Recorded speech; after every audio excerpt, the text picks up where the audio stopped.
So now what we'd like to do is to invite our panelists to come up to the stage. Dr. Laurel Ashlock, who's the Assistant Superintendent in Central Unified School District. Lori Hamada, who's the principal of Rio Vista Middle School.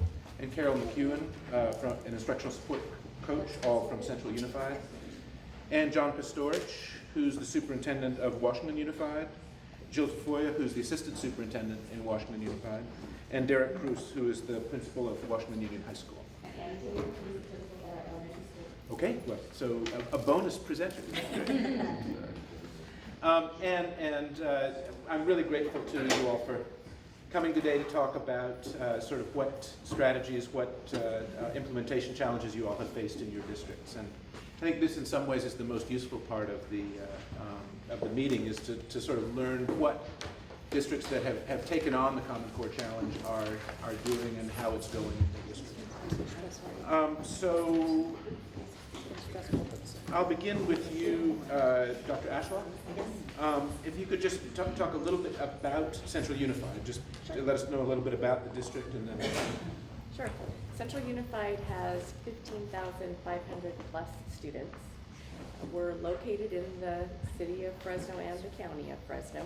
We are part urban, part rural. We have 15 group homes. We have 500 plus foster youth. We have approximately 71% poverty. We have a little over 40% English learners. Our primary languages are Spanish, Hmong, and Punjabi. We have 21 schools. We have 13 elementary, one of which is a K-8. We have 3 middle schools. We have 1 high school on 2 campuses, 8 miles apart. We have a community day school for secondary. We have a community day school for elementary. And we have an adult school. And Superintendent Pestorich? Sure. I really appreciated the previous presentation because it struck a real positive note with me in terms of where we are as a district. I do want to give a quick breakdown like we did there, and I'll try to do this quickly, but I think it's good to put this in context because as a small district, we're rather unique. The superintendent at Washington Unified School District, which was created only 2.5 years ago by joining 3 districts. I've been there my entire career and life, it seems sometimes. Started in the lowliest position, which was a kindergartner at American Union in 1954. I never thought I'd be a superintendent. But in the last couple of years, we've been through a successful unification vote, which joins us with American Union Elementary School. We were joined with the previously beleaguered West Fresno Elementary School through an unprecedented but unanimous vote of the State Board of Education. Not well known, and I think significant though, is we had what I would take as a referendum vote of confidence from our teaching staff with a successful decertification vote from CTA, which showed, I think, some confidence in the structure of the newly unified district and the leadership. We recently passed the largest bond in the history of the school and the first bond in 30 years with a 72.8% passing rate, which was the second highest in the state of California. And now, like all of you, we're leading this effort to understand local control funding and Common Core. So there's a lot going on. And if I may, I'm going to take just a couple more minutes now and then defer to my staff for the details, if that's okay.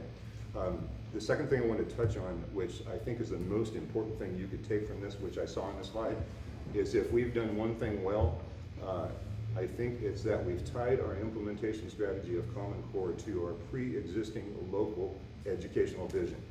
And I think we maybe didn't know how strong or powerful that was when we first chose to do that, but now we're into this to a point where we're experiencing less resistance, more cooperation, and that would be my single piece of advice to you. We have simplified our vision with a new unified district, and I think all those things are always too wordy. And I'm just going to tell you, our vision is all of our kids are going to graduate college and or career ready. I mean, we've settled on that, and that helped us a lot. I want to share with you that I knew that putting all this change together was going to be difficult, so I created this little, with my team, this little pre-unification pyramid, and I can tell you in about 1 or 2 minutes exactly what we're all about. The 3 blocks at the top are leadership, systems, and culture, and that defines who you are as an organization, and I can teach that to anybody in a few minutes. And then the bottom rung, I want to just take a second on, are three words you already know: relationships, relevance, and support for rigor. But we look at that through a different lens. I'm familiar with Bill Daggett and the lens that most of you see it through. But we look at what are the three main reasons that we sometimes don't get kids to do what's good for themselves. The first one is they don't like the way they're being asked, or they don't like the person who's asking. And so we base everything on relationships, everything we do to the extreme. And we eliminate 30% of the failures with that block of our pyramid. When we get to the second block, we get to the relevance part. Back on relationships, have you ever had somebody tell you, I don't really want to do this, but I'll do it for you, Ms. Tafoya? I bet you have. So that's the relationship piece. Now, I know you've also been asked, why do I have to do this? Or sometimes, why do I got to do this? And your feeling is you want to say, because I told you so. But that's the worst response you can give. The best response you can give is, because I care about you and I want to help you reach the future that you envision for yourself. And so we're going to make an education for you that's relevant. And that eliminates another 30% of your problems. And then you get to rigor. And I have a personal issue with people who think rigor just means making things harder, because that's not the case. Rigor means supporting kids for rigor that they're not used to dealing with. So the third 30% is let every kid know that, yeah, this might be hard and you might not be used to it, but rather than just make it harder with no support, which is going to manifest itself in behaviors that you think maybe are defiant or disruptive, that you're misunderstanding. The kid with his hood up that's disengaged is only because he has a fear of failure and doesn't know that you're going to support him through the rigor. So I did the whole pyramid for you in about 1 minute there. If you're interested in it and you're local, next time you're going to call Mark Johnson to speak for you for the National Superintendent of the Year, just ask yourself, who's that guy with the pyramid, and I'll come do the warm-up act, okay? And you might be asking, okay, what does this have to Common Core? We've redesigned our high school on horizontal career academies. Every academy in 9th, 10th, 11th, 12th has a learning director, a counselor, an administrative assistant, and an intervention specialist. Parents know, for example, that the 9th grade academy is based on transition from the K-8. 10th grade academy is based on support for the KC. 11th and 12th grade is college and career. There's immediate help available to you, and that's where we get the support for the rigor. Finally, we have vertical pathways like a health institute, law and justice institute, which is the relevance and the understanding that we're going to help you with your future. That has been so successful for us. I kind of sometimes get carried away, so I want to apologize. But I want to relate that to why we're here with the Common Core today. We didn't know this, but when we adopted that strategy, we were perfectly positioning ourselves for Common Core. Every piece of that, working collaboratively, increasing rigor, having a relevant experience, is part of Common Core. And by the way, managing change is also perfectly positioned with what I described. So if I were going to evaluate where we are right now, I'd tell you this. I think the best thing you can do is whatever your vision is, it doesn't have to be the same as ours, but if you can articulate it quickly and clearly and get people to understand it, you can take 3 diverse districts and have everybody on the same page quickly. And you can do the same thing with how you manage Common Core if you relate it to what you're already doing. I would say just real quickly, and then I'm going to defer to the team for the rest of the panel. I would say that we've done a really good job with our professional development, and we're getting embraced by our teachers and no resistance because of some of the strategies I described. On the messaging and communication, I think we've done pretty good. The people we've reached are completely satisfied. Strategic question designed by Derek. Some of them said, I already know everything I need to know about Common Core. That's strategic. You get a lot of yeses on that. But we had a few people who didn't even know what Common Core was, so that's a leadership issue in our lens, and we've got to deal with that. I think we've also done good on technology. We've got all kinds of bandwidth, routers, buying Chromebooks like crazy, but none of that's going to do any good if kids aren't familiar with the piece of technology that they have in their hand, and it's not pushed down in the lower grade levels. And last, I'll give you my biggest area of concern, and then I'll defer. I'm really concerned about our subgroups and what Common Core could do to the achievement gap with regard to language learners and poverty students. And I'm sure this is pretty obvious to you, I'm sure you're already paying a lot of attention to that, but we've got to increase the support in those areas dramatically if positive results from our subgroups. So I apologize for going so quickly, but I thought it might be helpful to put it in context because we're rather unique. Thank you. Thanks. Okay, so Dr. Ashlock, I think Superintendent Pestorich just talked a lot about the strategy in Washington Unified. Do you want to talk about how this fits with the strategy in Sure. Sure, yes, basically I just gave you demographics before, but in Central Unified we adopted our guiding principles about 5 years ago. And little did we know we were positioning ourselves well as the former speaker mentioned, in that we have as our slogan, if you will, and it's much more than that, it's really what we embody, that every student is engaged, every classroom effective instruction, everyday expectation for success. And if you look at our guiding principles, we really talk about some values that are critical as we move forward with our students, and that is, we value continuous improvement, we value innovation and creativity, and our definition of engagement for the last 7 years has been justification of one's thinking and collaboration regarding one's thinking. So when you look at where we have come 7 years ago to now, our vision has really prepared us well for what Common Core is asking us to do with our students. And the example that we like to use, and we've used with stakeholder groups, we used when we presented to Fresno Compact, is the one about a driver's license. With our 97 standards, we were preparing kids to take the learner permit test, where they could answer those questions, and then, okay, with some practice, you might be able to pass the test behind the wheel of a car. When we talk about Common Core state standards and the level of proficiency and accomplishment that they're referring to, it's really about being behind the wheel and taking the driver's test. And so as we've looked at what we've been doing in Central Unified, we have been focusing on 3 things. That is building a 5-star culture within our district and making a switch in how we approach what we do. When you go to a hotel, you have many, many choices about where you want to go. And in education today, you have many, many choices about where you want to go. Why would you go to a 1 or 2-star school or district when you could go to a 5-star district? So we've been looking at culture, and we have a plan in place on how we change the culture. And it's by changing behavior first and belief follows. Second, we look at supporting student learning.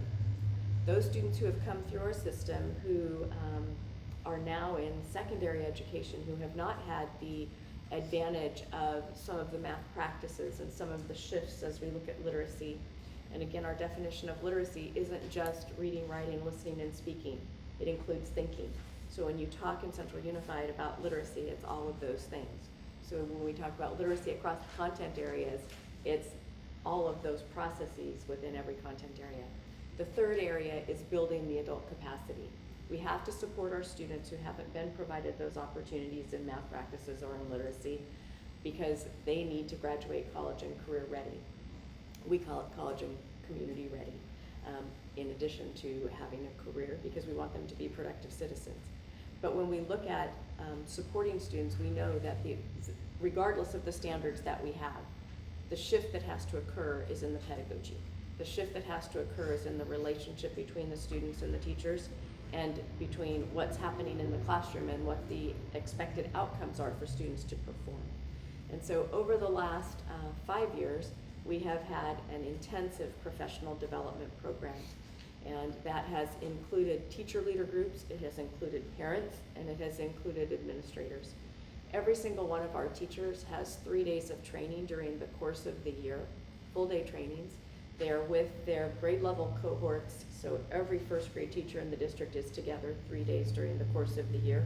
And in between times, we have instructional coaches and site administrators who go in and co-plan and co-teach with them and provide some feedback and follow-up to what the implementation is. So we have a training to practice model. At the secondary level, the same is true.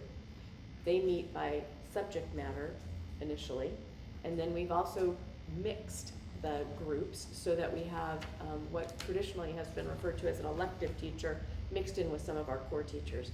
And they, again, are getting 3 days during the course of the year. There's coaching to support them, and our administrative staff at our secondary schools are supporting them. One of the things that probably is unique to us is that we include our adult school teachers, we include our community day teachers, we include our continuation school teachers, because our expectations for students in those settings is the same as our expectations for students in comprehensive programs. So the support that's required for the students, the credit retrieval, et cetera, but their ability to take a well-rounded program so that they have the opportunity to have a business course, they have the opportunity to have visual and performing arts courses, et cetera, et cetera. That's our philosophy. If we're going to prepare students for college, career, and community, They have to be well-rounded individuals, and we have to teach them as a whole. So our vision has prepared us well for Common Core implementation. We believe that we have a very good communication plan, if you will. We have curriculum teacher leaders, we have vertical teams, we have early childhood cadres, we have career tech ed pathways, we have academies, we have a parent advisory group that meets with the superintendent 4 times during the course of the year, in addition to our DLAC and our DAC, et cetera. But maybe what makes us unique is that we also meet with our student leadership. So our continuation and community day schools meet with us twice a year. The students meet with us twice a year and tell us what they need to be successful, what they need to feel connected to school. Because when we identified need, and this kind of flows into the LCAP, but when we identified what we needed to do for our students to be successful, it really did come down to their connectivity. Part of that had to do with their relationship with the adult, but in addition to that, it had to do with providing them things that were of interest and motivating to them in order to keep them coming. And so our communication plan, our involvement plan for the last 5 years has been student-based, adult-based, and community stakeholder-based. And when we talk about that, we have Punjabi radio station, we have the people in our district that allow us to actually go on the Punjabi radio and have conversation. We just had Nolan Bushnell here from Atari and Chuck E. Cheese fame, because we're using their educational product, and the Punjabi radio MC was in the audience and then went back and is using that in part of a broadcast to our Punjabi population, so they're getting the same information as everybody else. We have a Spanish homeschool liaison, and through our child welfare and attendance office, we have 3 employees that are liaisons to our foster community and to our homeless students that make regular visits. We have meetings with those group home leaders on a regular basis, since we have 15 of them, to make sure that they're involved and know what's happening with Common Core. They know what's happening in the shifts in instruction. They know what's happening in the change and expectation for students. So communication is essential, but I think the biggest part of it is we've had a tech plan, a comprehensive professional development plan, a communication plan, and an instructional action plan for the last 6+ years. And so we've positioned ourselves well to be able to move forward with Common Core. So vision is really important, but it's teachers who actually have to do the work. And so I'm going to ask Carol McEwen. You can talk a little bit about how teachers are seeing this in Central Unified, and sort of what their response to the Common Core has been. Okay, good morning. I am part of a group of instructional coaches in our district. There are about 14 of us currently, and we serve the elementaries, middle, and high school. And this is our 4th year of this group. And so my biggest job is to help them take their training to practice. So Dr. Ashlock was talking about the professional development that we have, and when they go to their collaborative and all the first grade teachers are together, when they leave that collaborative, it's so easy to just take the papers, the agendas, the binder, whatever, and put it on the shelf. And luckily, I'm able to attend those collaboratives as well. The instructional, the administrators are also there. And so when we come back to our site, we are able to, okay, let's talk about what we just learned and let's put it into action. And so a lot of my role is to help them, okay, this is what we've learned, now how does it look in the classroom? And one of the big things that we do is co-plan, co-teach model, and it involves the site administrator. We work with the grade level. We have a planning session. We work on either units or lessons where we're bundling the standards that the teachers have identified a need for. And then I go in with the principal and we actually teach a portion of the unit or lesson in that teacher's classroom. And I remember being a teacher myself, and I remember how valuable it was for me to see somebody actually working with my students and seeing this is really possible, it does work, it can happen. And that's what our teachers are noticing, is that by us going into the classroom, we're working with them, we're planning with them, including the administrator. We're working with their students, we're meeting with them afterwards, we're following up. They feel very supported in this rollout of Common Core, and just a lot of positives about what they see their students doing, and the feeling like, okay, I think I can do this because I feel like I'm supported, and they always know that we can come back for follow-up sessions. And Derek Cruz, you're working with teachers every day, so Yes. you can take this question as well. You know, one thing that we've done at Washington Union is we really emphasize the collaborative approach when we're attacking a particular problem. And so our transition to Common Core started in 2011-2012 school year. And that year, actually, it was a group of math teachers approached me and said, hey, Derek, we need to really get on this Common Core and get ready because it's coming, and we want to get ahead of the game here. So actually, we put together a group of PLC facilitators and kind of analyzed the issues and analyzed Common Core. And what we really did was we immersed ourselves and educated ourselves about what Common Core is all about, went to trainings and so forth. That year, as a group, we created a 3-year implementation plan. And that really has driven what we've done at Washington Union. It's really been a combination of district office working with site administration, and then site administration working with teacher leaders to develop that implementation plan, identify the important elements of that implementation plan, and then coming up with a process, a realistic process of checking on that plan and making sure that we are accomplishing what we need to accomplish, as well as modifying it when necessary. You know, we try and keep things as simple as possible, not introduce 99 new issues each year on our site. But with Common Core, that's really been a challenge because there are so many elements that we need to modify. And so trying to keep it simple, however, making sure that we are ready for Common Core, ready for the pilot this spring, and ready to rock and roll with the test next year. But the continuation with teachers is very important, and from the onset, I think that's a lot of capacity on our campus. I hear that there's some resistance among teachers throughout California with the transition to Common Core. I just be quite honest with you, I have not experienced that in Washington Union. Now we've experienced some growing pains, in particular, the transition to math, to the integrated math has been a challenge for us, and we're closely analyzing that. But in regards to teachers getting on board with the transition, we've had really good results there. Okay, and for Jill Tafoya, how the state provided this bundle of resources for districts to invest in technology, in materials, and in professional development. How have you used those resources, and how have you sort of thought about your strategy with regard to those 3 pieces of the Common Core puzzle? Okay, we realized early on, and we saw the slide about the tortoise and the hare here. We thought, and we all know that saying, okay, we're going to have to go slow to go fast.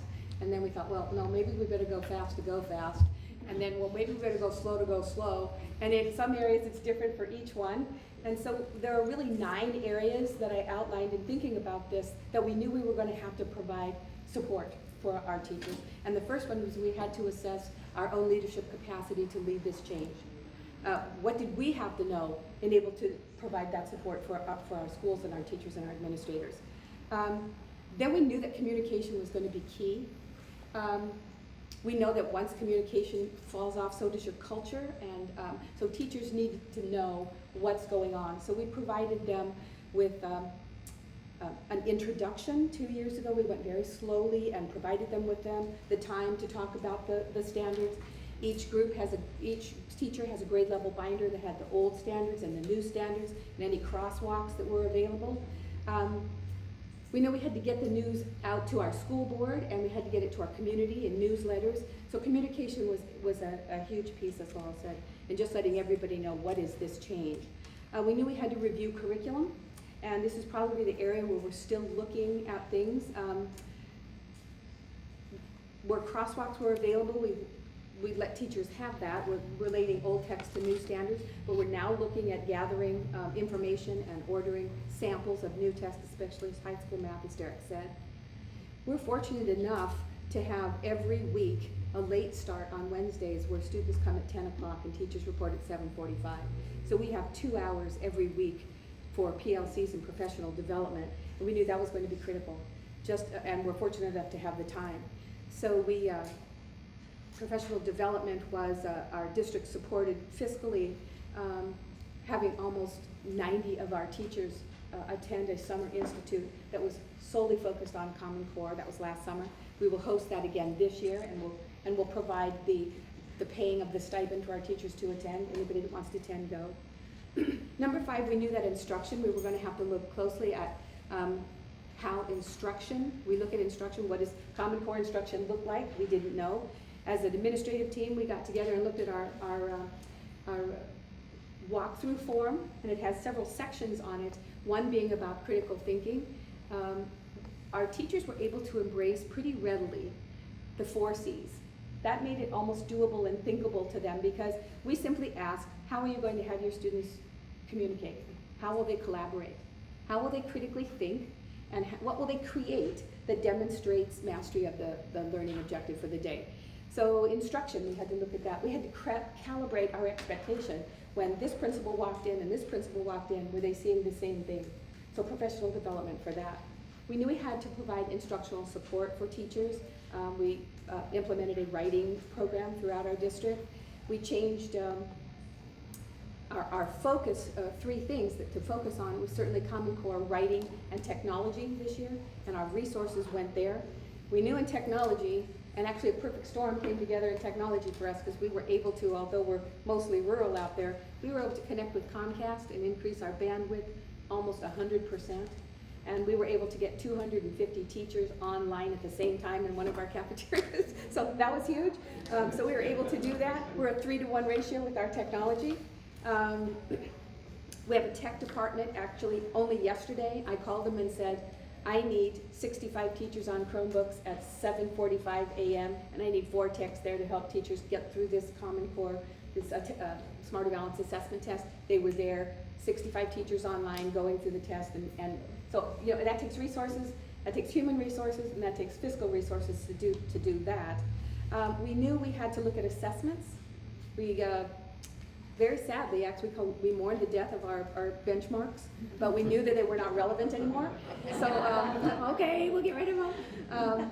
And we went to a writing prompt. Actually, we're still working on assessments, but we have a writing prompt that we gave. The first one was simply a writing prompt. The second one in the year was a performance task, which was really highly embraced by our teachers. It was, the students had to read a passage, watch a video, use outside sources, and then write. Our first grade writing was, they had lots to say because they had lots of input, and so that was exciting. And like I said before, we knew we had to provide human and fiscal resources to our teachers. And I don't know if we're going fast to go fast, but we'll let you know when we figure it out. What comforts us is Gladwell, in his book Outliers, talks about the 10,000 hour rule. You have to be an expert, you have to do something for 10,000 hours. Well, I calculated that by minutes. So if you take 10,000 hours divided by 7-hour day by 180 days, it's going to take us about 7.9 years to get an expert, to be expert at this. That makes us feel better every day that we're just kind of moving along. So. And I have to say that's reassuring, I think, to all of us. Yeah. That, everyone from Sacramento down here Right. recognizes that this is not something that we're going to just do, that it's a process. And it's okay at every site, our principals, and as we simply go when someone asks, I don't know.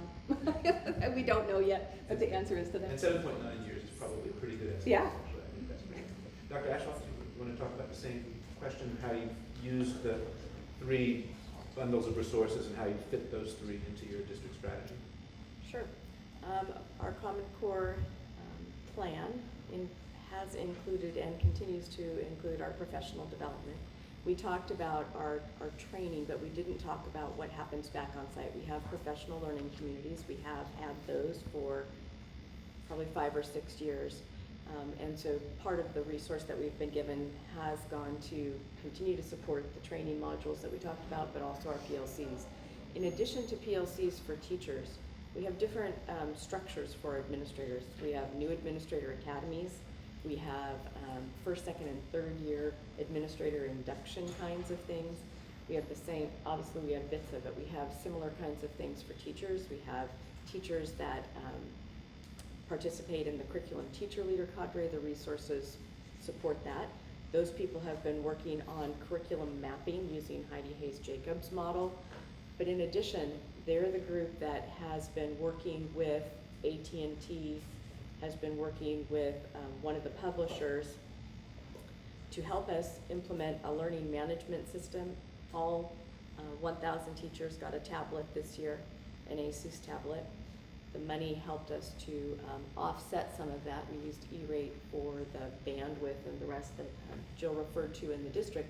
But we are unique in that 40% of our district just geographically, not necessarily financially, but geographically doesn't have internet.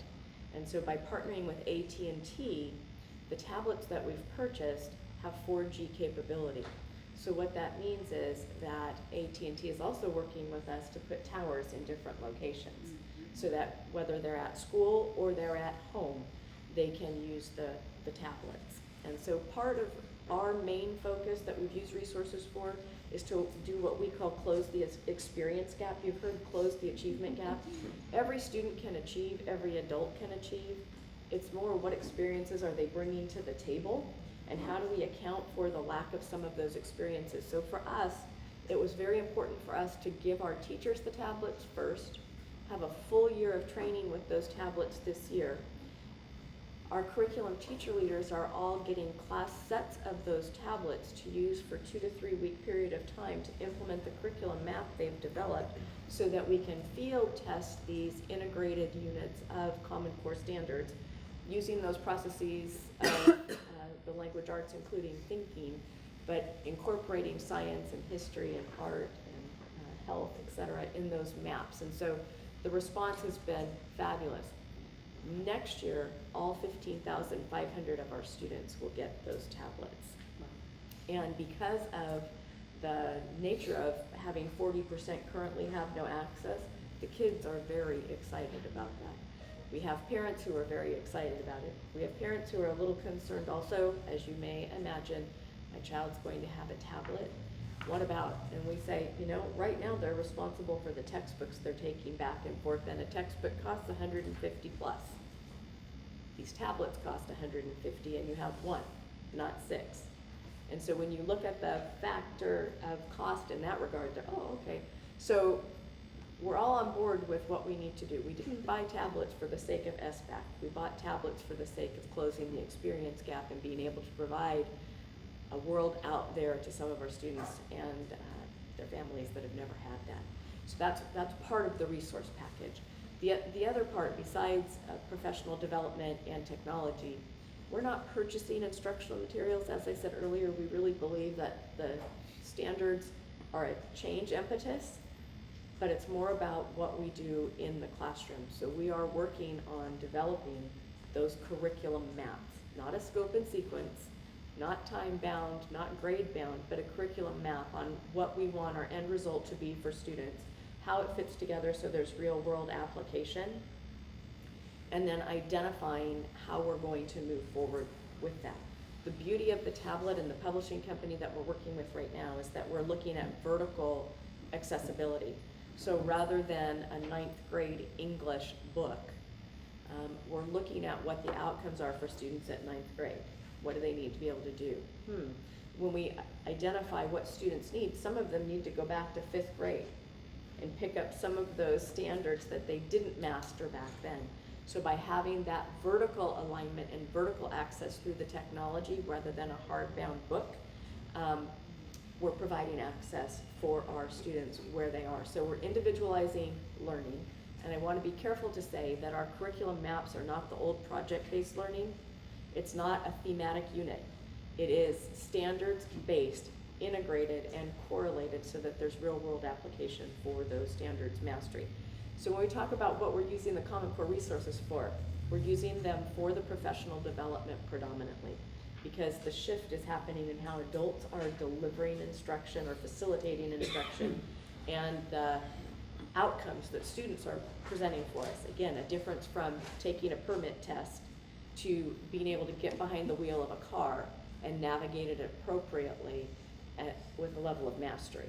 And so the majority of our resources have gone for professional development and for release time for teachers to be able to work on those curriculum maps and to work with other groups, including our administrators. There are administrators in that curriculum teacher leader group, and they consider themselves curriculum teacher leaders just like the teachers as we're moving forward. So Annie Taylor and possibly, Jill Tafoya also. How have you all thought about the instructional materials piece of this? One of the things that we're hearing around the state is that someone should have bought the franchise on gold stars that say Common Core alone, because you would all be making a fortune because people are just putting those on everything. So how are you all thinking about instructional materials as you move forward? Well, very similarly, we're not focused on the materials as much as we're focused on how and what our teachers are doing in the classroom and basically what they're expecting our students to do. So as we go into classrooms and as we see what's going on and as we work together on our campuses, we are very focused on what our students are doing in the classroom. And so, which Jill talked about, the 4 C's. And so we want to see those things in action in the classroom. So taking the materials that we currently have, we try to focus on my campus a lot on what we have control over, because there's a lot right now that we don't have control over. We don't have control over what we're going to get next year. We don't have control over, a lot of these other things. But what we do have control over is what we're expecting our students to do every single day in the classroom. So with the instructional materials that we have at our site, how can we enhance them? How can we make them better? How can we help our students access them a little bit differently? How can we, integrate the different pieces that we have into, these great things for our students, so that they're experiencing creativity, so that they're being asked to critical think, so that they're being able to, communicate in writing and orally. The different things like that. So I would say right now at our site level, we are not focused as much on the materials as much as we are on the standards, what we are expected to teach, and then how our students are accessing that at the site level. From a district perspective, we are reluctant to go out there and buy a whole district-wide adoption, because just because it says Common Core line doesn't mean it's going to meet the needs of what we want for our students. So we have not delved into that. We are looking and asking for samples for math at the high school, but we're just kind of we're in a holding pattern as far as purchasing anything. And what we don't want to do, and those of you that have been in education long enough, we don't want to just send a message to our teachers, go on down to the teacher supply and buy that little booklet that, this will cover it. That's not where we want to go either. So the big transition for our teachers and Annie sort of had an innovative thing that she does at her campus as far as walkthroughs. Do you want to talk about that, what you expect to see? And we actually worked it into in the worksheets. Oh, so this is my first year at my site. So I came from the high school, and so coming in, I didn't really I had expectations, and I had, was kind of told some different things here and there. But I really had to spend the first semester getting to know my staff and getting to know the whole, in the prior presentation I talked about focusing on change management. And so for me, I'm stepping into this position new to them, not new to the district, but new to my staff, in the middle of this huge transformational change. And I am leading this at my site now. So for me, the go slow to go fast really, really was important. So I came in at the beginning of the year with our district expectations and our district focus of Common Core technology and writing, but not really knowing what that was going to look like at my staff. So we spent, my learning director and I spent a lot of time during the first semester in classrooms, analyzing what we were seeing, using walkthrough data, and then I also administered a survey at the end of the first semester to gather my teachers' feedback on where they thought we were right now with this change to the Common Core. So using the data from the survey, which was qualitative and quantitative, and then using the data from my walkthroughs and my learning director's walkthroughs, we came up with 4 expectations at the semester that we felt like our staff should be at. This is where we need to be right now. And so our 4 expectations is we felt like we had given our staff enough support to be teaching to the Common Core. So our staff had enough time to go through the standards to kind of figure out what was old, what is new, where it kind of falls, and we've given them enough time. So the first expectation is that they're teaching to the Common Core standards. The second expectation, and I'm at a K-5 school, I'm the principal of a K-5 school. The second expectation is that the 4 C's. We have done a lot of work on the 4 C's and what that looks like in the classroom, and so we expected that our teachers were effectively implementing the 4 C's daily into their lessons, into their teaching. We had a worksheet issue on our campus of, here, do it. And so we spent a lot of time and a lot of conversations after our walkthroughs. We made a lot of notes on those walkthrough forms. It wasn't all just checking boxes. We made a lot of notes.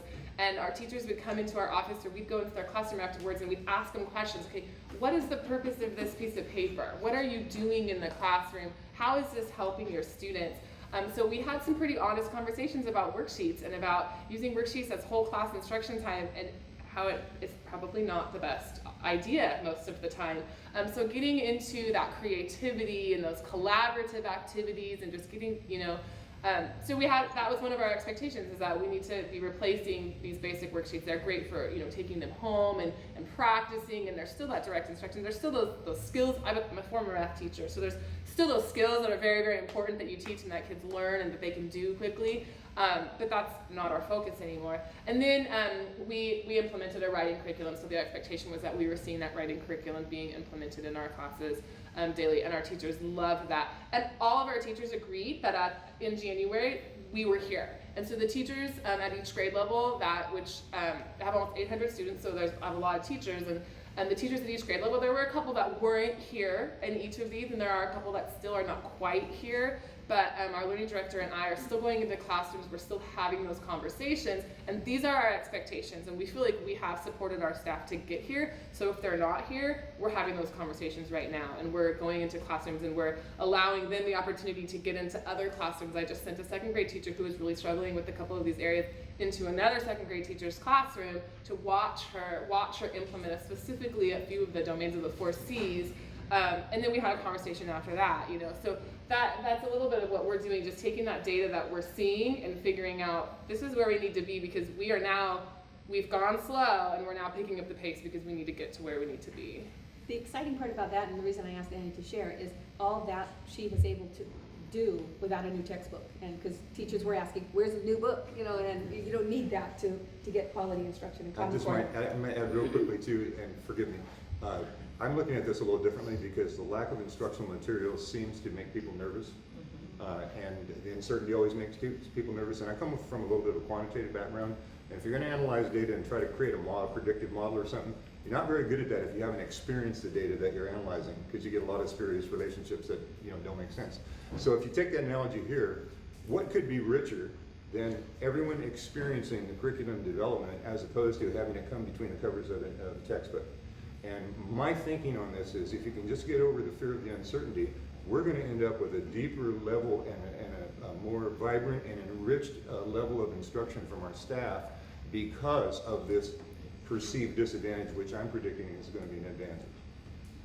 Lori, Hamada, you want to talk about this, both about the materials, but also teachers' engagement in curriculum development and actually sort of putting meat on the skeleton of the standards? Sure, thank you. I'm principal at a middle school, and one of the things that I'm very thankful for in Central Unified is the gift of time. Every Monday, the administrators throughout the district come together for 90 minutes to 2 hours to have a conversation about where we're going and what that means. So we have a common message in Central Unified that we are able then to take back to our sites. And I think that's an important piece, that common message that we're all on the same page. We all know we're moving forward, not backwards, and it's a challenge, but we're going together. And so there's a togetherness that I appreciate in Central Unified. Then we also have early release on Wednesdays, similar to what Jill talked about, where that's when we work at our sites around training to practice when it's not in the classroom itself. And so that gift of time, both as administrators to get the common message, and then with our staffs to deliver that common message and work together, has been huge. And so as we look at how we're rolling it out in Central, Dr. Ashlock talked about our curriculum teacher leaders. We are trying to empower our teachers in different groups to lead the charge on developing curriculum. And we have not yet looked at actual textbooks, and we don't need to at this point, because we have teachers working together to have discussions around the standards, to have discussions around the progressions in mathematics, and to talk about what should our curriculum be without a textbook. That doesn't mean we won't eventually go to a textbook, because I know we all need that comfort in a way, but maybe the textbook is not between 2 covers anymore. Maybe it's the curriculum that we develop together, and the opportunity to do this electronically in our classrooms through our tablets next year gives the structure of a curriculum so that parents aren't worried about not having that textbook, students aren't worried about it because there is a curriculum, but it may not be a traditional textbook. And it's really, it's a gift that teachers are being able to be professional educators again and develop curriculum the way they know it should be developed, not as isolated skills that we check off as we go, but that we can deeply look at integrating curriculum across content areas, including at the middle school, which is kind of a novel idea, and really building deeply that ability for students to use the knowledge they gain, not just know it. Deeper level of understanding. And so we're really working on that in Central. It's a gift. And Derek Cruz, same question to you. Yeah, you know, we've had, I'm gonna talk about math a little bit, in particular with the development of curriculum. We have 8 teachers in our math department, and 3 years ago, I had 2 teachers approach me, and they were interested in deeply analyzing the Common Core curriculum and actually the standards, and develop some curriculum for us. So they have been working on developing some curriculum within our math department for the last 2.5 years. And so they've come up with a product, and actually it's been a good starting point, because like Mr. Pestorich said, it's really required them to really wrap their head around the shifts and the new standards. But we are actually simultaneously, as we're building our curriculum maps, we're looking at the textbooks that are starting to roll out right now. In particular, the Pearson is the one high school math adopted textbook. And we are just taking a look at that and evaluating that throughout this semester. And we're going to continue looking at other textbooks. But at Washington Union, it has never been, you know, here is your algebra textbook and you follow it religiously and you don't deviate from what's in that textbook.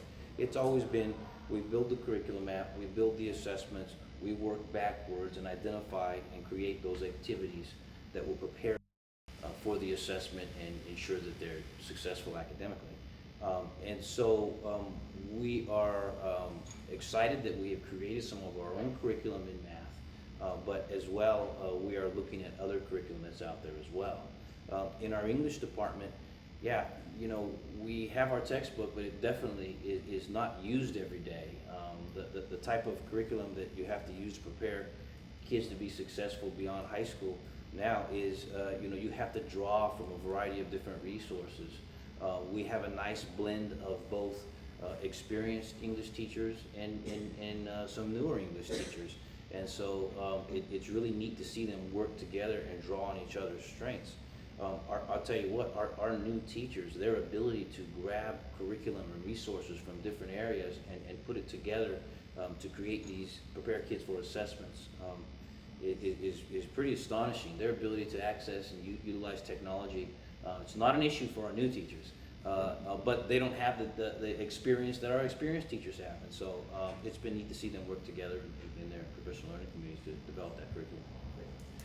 Dr. Ashlock, Superintendent Pestorich mentioned the challenge of delivering Common Core standards to English language learners, and that's particularly relevant here in the Valley.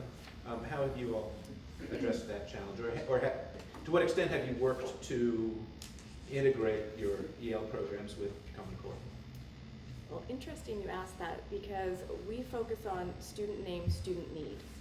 So our English learners are on our radar very much, and we have had English language learner professional development for teachers. We've incorporated that into what we do, and what we found is that it's not only our English learners who are having some language development issues, particularly our students of poverty are having English language issues. So as we've looked at it, our English language development, professional development, has been relevant not only for our English learners, but for all of our students who come to us who have not experienced standard academic language.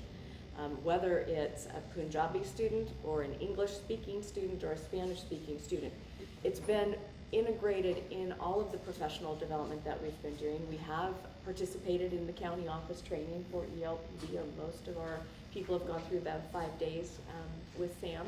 But more importantly for us, we bring that back and look at what we're talking about with student name, student need. And so some of those strategies, I think Sam gave our teachers 52 different techniques that they could use to meet the needs of English learners. And actually what we did is, as our people came back, we identified 3 of the 52. And we supported those 3 for our English learners. And as we've done our shift in pedagogy, if you will, for how we meet the needs of students, that language development piece is critical, because what we know is, as our students are developing literacy, the piece that holds them back is that language development, whether it's spoken language, written language, read language. Those strategies that are appropriate for our English learners are also appropriate for students who are at a language deficit coming into us. And so it's very much been a part of what we've done with our Common Core, with our teacher training, with our administrator training, and with the expectation of literacy, creating a culture of literacy. What does that mean? And we start with our preschools. We're working with the birth to third, and the reason I bring that up is because we've done a number of parent trainings for parents of preschoolers and actually birth to third, where we've worked with them on how do you develop language in your children, and how do we support you as English learner parents to help your children develop academic language. And we're looking forward to our technology implementation in helping us to not only develop the language skills of our students, but to develop the language skills of our parents in the community as well. So it's been a part of our whole plan in moving forward and how we're addressing the needs of our English learners. And if you look at our English learner progress, we've been making good strides with our English learners as we move forward. Tafoya. Our district is about 91% free and reduced lunch, and 35% English learners, with about 40% who have been reclassified to RFEP. And when the new assessment came out in Common Core, we had a real concern about, we've spent the last decade trying to close the achievement gap for second language learners, and our fear is that based on this type of assessment, where it's really your words you have to put down instead of just bubbling, we may see that gap widen again. So I think we've grown complacent over the past few years, assuming that since every teacher now graduates and comes to us with a CLAD, that, oh, we got this part covered, and that's not necessarily the case. So we actually called the county office, and their EL specialist, Sam Knopfler, is scheduled to come and do an EL audit at all of our sites in April, so we can get expertise feedback on what's happening in our classrooms for second language learners. I also just found online, Bob Marzano has a tier 2 vocabulary list that it's 147 pages long, but he has tied each tier 2 word to a Common Core standard. And so that we just finished breaking that down so we can hand each teacher the Common Core tier 2 words at his or her grade level, so we can start focusing on, we know vocabulary is huge for second language learners. So I think we need to go back and revisit the strategies, as Laurel said, make sure they're happening. Make sure, again, our teachers have support there, that our students have support there, do an EL audit so we have some, we probably think we do a better job than we do there for our second language learners, so we'll have an expert tell us. Okay, I'm going to pose one last question. We'll just go down the road. Each of you can answer in turn, and then we'll open it up for questions from the floor. So Carol McEwen, since you're closest to me, you get to go first. What do you see as the biggest challenge in Common Core implementation in your district? I think we have a lot of time built in, but obviously time is always a challenge. And we give our teachers weekly PLC time to plan. We do our collaboratives. We get roving subs to plan together, but I know that it still is not enough time. And so I'm thinking one of the biggest challenges is just the time to work on this and for them to feel like they're ready to go. I think there's a fear about change in general.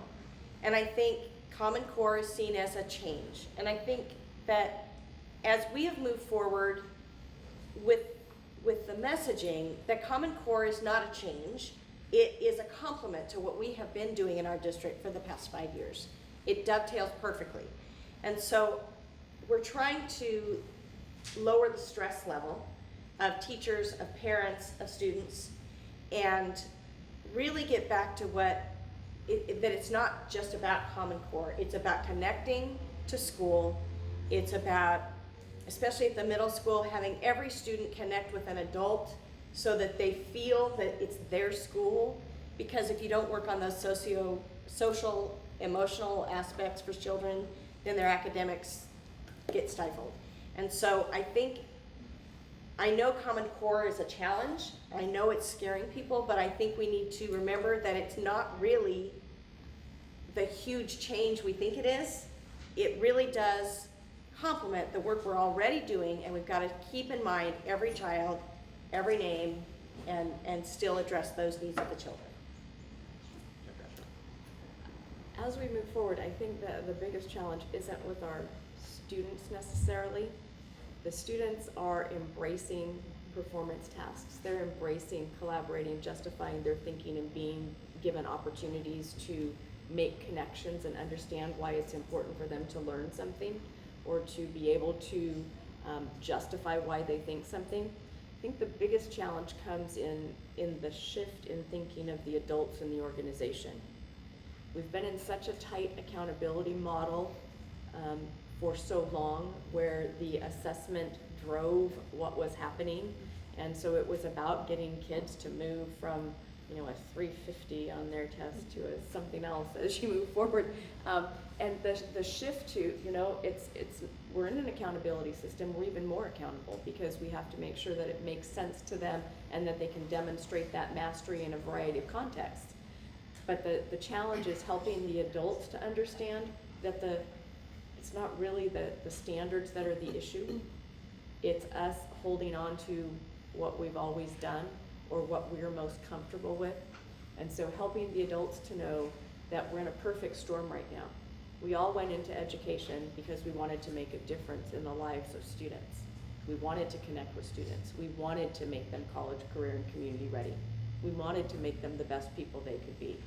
And the Common Core state standards allow us some freedom right now to shift our practices, to rethink why we do what we do and how we do it. And so the biggest challenge is giving people the opportunity to really think out loud about what's happening, why it's happening, why it needs to change, why we need to do things differently, and why students need to be able to demonstrate their thinking and their mastery in a different way.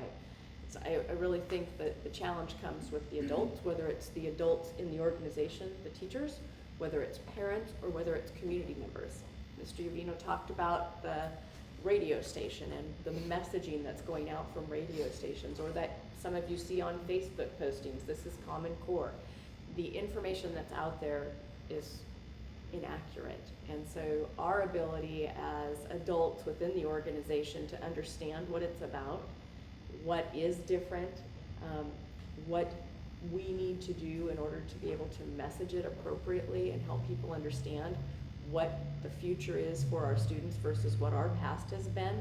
I think that's a critical part. We all went to school, so we all know how things should happen in school, but we're not in the same world we were in when we went to school. And so technology has opened a truly global world for our students, and we know that the jobs they're going to need to get, or that they're going to have to envision, aren't jobs that we're familiar with right now. And so by the very nature of that, we have to help the adults be free to rethink, not what they've always known, not what they experience, but what our students need to experience and what they need to be able to do in their future. To me, that's the biggest challenge. Cruz? I'm going to say high quality instruction. Many challenges are in front of us, but I firmly believe that new assessments will be created, performance tasks are already being created, new curriculum maps will be created. We're going to get textbooks eventually. They're starting to roll out, but ensuring that there's excellent instruction every single day in every single class, that is our biggest challenge. So as school leaders and school districts, we need to make sure that we support our teachers so they get the training necessary so they can be the best instructional practitioner on a daily basis, and that's a big challenge for us. At my site, because of the past years at my school, there's been a lot of change. And so my staff is used to change. They're used to change being done to them. And so I feel like this is an opportunity for them to be a part of the change. And that does bring a lot of fear to my teachers. And that brings a lot of, I think, almost fear of freedom, because they haven't had much in the last 10 years. And so being able to be, to have these teacher leaders, to have instruction, have this change kind of come from them. In a small district, you rely on teacher leaders because that's what you have in a small district. And so I feel like there is a lot of fear, maybe of even like, as we give them a little bit more autonomy and figure out that whole tight, loose balance. I think that some of my teachers are very fearful of that. But with that fear comes a lot of excitement, because as they're being affirmed in what they're doing, and as they're being challenged to do more and to work together more closely, and given the time and the support that our district has given us, we have had a lot of support with time, we have had a lot of support with resources and technology. I think that fear is I'm starting to see the shift of that fear to excitement. And so just to kind of keep that cycle going and keep my teachers moving in that direction, I think is going to be the big challenge moving forward. Certainly all the things we've talked about, ensuring rigor, our EL students. But I had a teacher walk into my office about 7 years ago, and she said, right before taking the STAR test, she said, my students are academically competent to take this test. And that term has stayed with me for 8 years, academically confident. And so getting our students to academic confidence and our teachers to academic confidence, and what support is needed to do that, I think that's our biggest challenge. It's nice to be at the end of the table. You have a lot of time to think. I always try to look, when I get a question that I don't know how to answer, I do this. I look through my pyramid lens. They've been trying to get me to call it the Pestorich pyramid, which I've been resisting, because it normally means when they start naming stuff after you, they can envision a future without you, okay? But the two things I learned here that are the most important from Central Unified, I love the term closing the experience gap, and Jill's just a gem. Every time she speaks, I learn something, because I hadn't heard her say academic confidence fact. If you take those two things together, closing the experience gap and academic confidence, that encapsulates me pretty much the entire discussion, especially if I put it in what I noted as my biggest concern in the introduction. I'm really worried, or not worried is not the right word, I really think we need to pay even more attention than ever to the subgroups with regard to poverty kids who might not have access to technology, and language learners who might experience a more critical evaluation of their responses due to the nature of this. And just to give you, I'm always trying to think on the edge, so I might be wrong about this, I don't want to cause any concern, but in our case where Jill mentioned Comcast and a 1 gigabit connection, which is fantastic, we find out kind of casually that Comcast offers to poverty kids who are on free and reduced lunch a hookup for $9 a month. And some of you may know that. And we have a very low participation rate.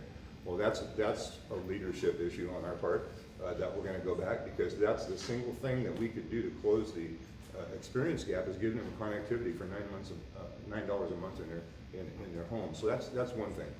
The second thing with the language learners, my understanding is that because of the nature of the test, this is still going to be a combination of human scoring and machine scoring. Is that still correct? Okay. And I've been researching AES, or automatic essay scoring, which is more common at the college level.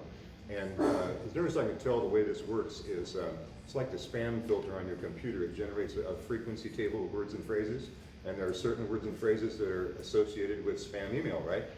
And it always catches the ones from Nigeria, because the writer is not proficient in English, okay? Those are the easy ones to catch. So, or you can make the analogy of dragging dictation, or have you ever heard someone work on the iPhone with Siri, but they're an English learner and they have an accent? You get some strange answers because it doesn't quite score it right. And so I'm thinking that there's a possibility that human readers can sometimes, from the text, realize that this is a language learner student, and the student grasps the content that's required for this answer, and there's a human element that, even though machine scoring can approximate human scoring, that's been demonstrated, machine scoring can probably not allow for speaking differently or writing differently. So my take on that is, related to Jill's Bob Marsano list of words, that not only do we have to do what we've been doing with language learners, but they have to respond in text with vocabulary and phrases that are recognizable to the scoring software. I've been Googling everything, and I can't find that addressed anywhere. And I think that we're gonna learn a lot in the next 18 months on those kinds of issues that are not apparent to us. So I'm just giving you a tip. If that makes any sense to you, take a look at it. If it seems crazy, then don't worry about it. But it's on my radar. Yeah. Are there questions for the panel? Yeah, Dr. Ashlock? In Central Unified, when kids get the tablets, will they be able to take those home? Students in 3rd through adult ed will take them home. The students that are in early childhood, they'll have them in their classrooms, but they'll be staying at school. Okay.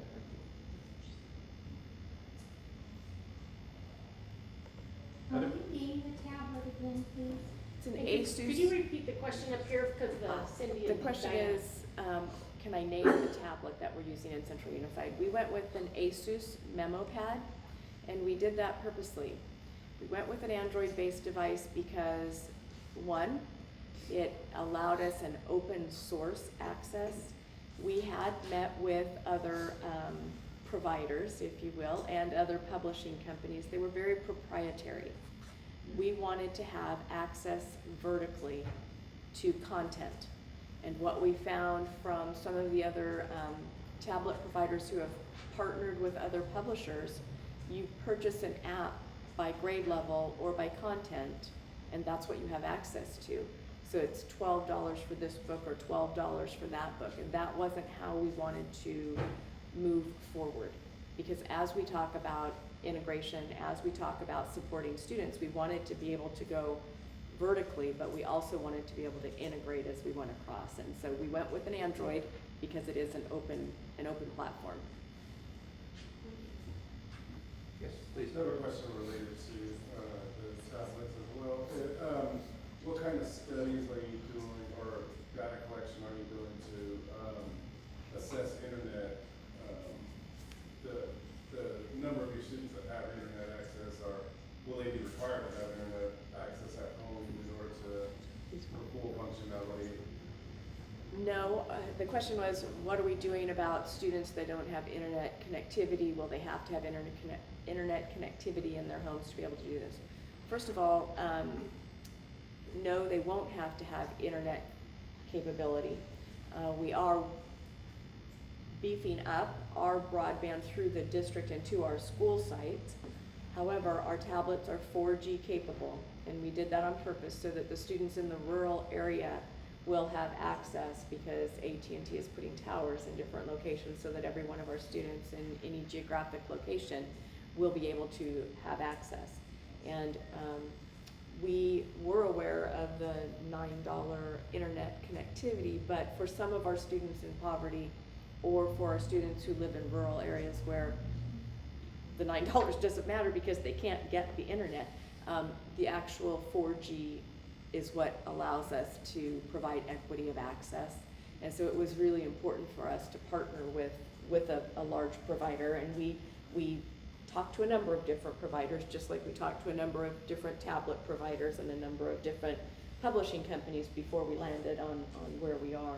But yeah, we wanted to make sure that despite different conditions, our students could have access 24/7, which is why we went with the 4G tablet. Any other questions?